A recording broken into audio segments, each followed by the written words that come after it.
Happy Dhanteras and happy Diwali.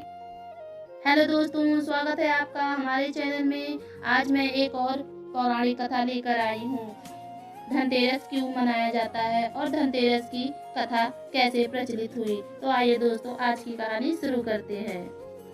Kartik Krishna पक्ष की त्रयोदशी तिथि के दिन धनतेरस का पर्व पूरी श्रद्धा व विश्वास के साथ मनाया जाता है।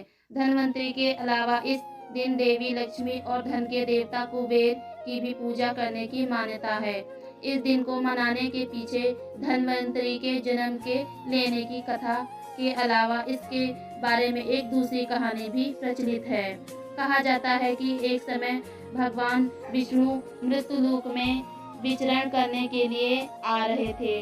तब लक्ष्मी जी ने उनसे साथ चलने का आग्रह किया।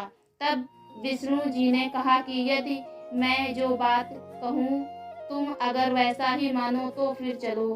तब लक्ष्मी जी उनकी बात मान गई और भगवान विष्णु के साथ भूमंडल पर आ गईं।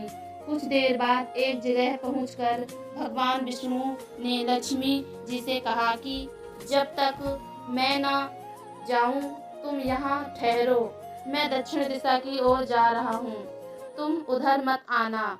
विष्णु जी के जाने पर लक्ष्मी जी के मन में कौतूहल जगा कि आखिर दक्षिण दिशा में ऐसा क्या रहस्य है जो मुझे मना किया गया है, और भगवान स्वयं चले गए। लक्ष्मी जी से रहा न गया और जैसे ही भगवान आगे बढ़े लक्ष्मी जी भी पीछे पीछे चल पड़ी। कुछ ही आगे जाने पर उन्हें सरसों का एक खेत दिखाई दिया जिसमें खूब फूल लगे थे। सरसों की शोभा देखकर वह मंत्रमुग्ध हो गईं और फूल तोड़कर अपना श्रृंगार करने के बाद आगे बढ़ी। आगे जाने पर एक गन्ने के खेत में लक्ष्मी जी गन्ने तोड़कर चूसने लगी। उसी क्षण विष्णु जी भी आए और यह देख लक्ष्मी जी पर नाराज होकर उन्हें शाप दे दिया कि मैंने तुम्हें इधर आने को मना किया था, पर तुम ना मानी और किसान की चोरी का अपराध कर बैठी। तब तुम इस अपराध के जुर्म में इस किसान की 12 वर्ष तक सेवा करो। ऐसा कहकर भगवान उन्हें छोड़कर क्षीर सागर चले गए। तब लक्ष्मी जी उस गरीब किसान के घर रहने लगी। एक दिन लक्ष्मी जी ने उस किसान की पत्नी से कहा कि तुम स्नान कर पहले मेरी बनाई गई इस देवी लक्ष्मी का पूजन करो, फिर रसोई बनाना, तब तुम जो मांगोगी वह मिलेगा। किसान की पत्नी ने ऐसा ही किया। पूजा के प्रभाव और लक्ष्मी जी की कृपा से किसान का घर दूसरे ही दिन से अन्न धन रत्न स्वर्ण आदि से भर गया। लक्ष्मी जी ने किसान को धन धान से पूर्ण कर दिया। किसान के 12 वर्ष बड़े आनंद से कट गए। फिर 12 वर्ष के बाद लक्ष्मी जी जाने के लिए तैयार हुई।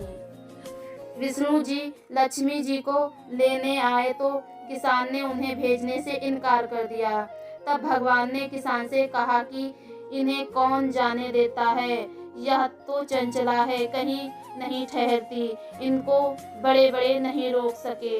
इनको मेरा शाप था, इसलिए 12 वर्ष से तुम्हारी सेवा कर रही थी। तुम्हारी 12 वर्ष सेवा का समय पूरा हो चुका है। किसान हठ पूर्वक बोला कि नहीं, अब मैं लक्ष्मी जी को नहीं जाने दूंगा। तब लक्ष्मी जी ने कहा कि हे किसान, तुम मुझे रोकना चाहते हो तो जो मैं कहूँ वैसा करो।